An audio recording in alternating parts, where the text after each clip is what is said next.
La mer Morte, une étendue d'eau salée jouxtant la Jordanie et Israël.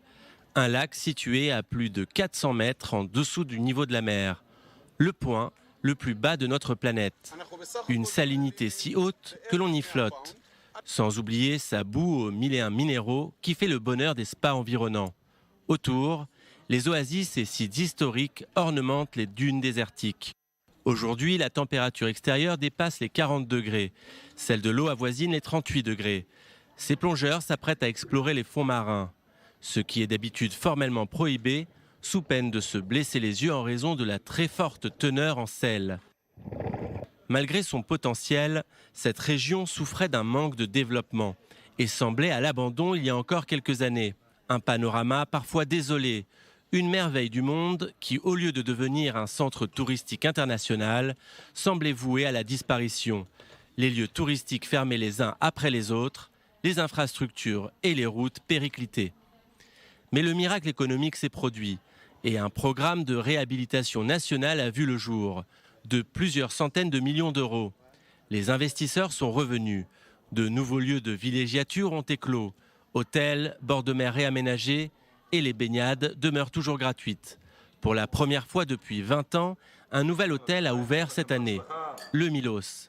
La Grèce en Israël. Piscine, spa, hammam, jacuzzi, à 2 pas de la mer. Un projet à près de 40 millions d'euros. Il faudra compter 650 € pour 2 nuits en chambre double le week-end. Plus cher que les anciens hôtels alentours.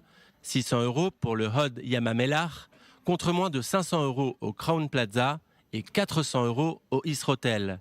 Des projets impressionnants vont fleurir d'ici peu. Comme cet hôtel capsule, le plus grand du Moyen-Orient. 500 chambres à 20 € la nuit pour une personne ou 40 € pour un couple. De quoi révolutionner le tourisme régional. Placards, mini-bars, télévision, climatisation, avec piscine et accès direct aux plages. Bref, du low-cost de luxe. Quant à ce nouveau centre commercial, vous pourrez y faire vos achats sans payer la TVA, soit 17% en moins sur la facture.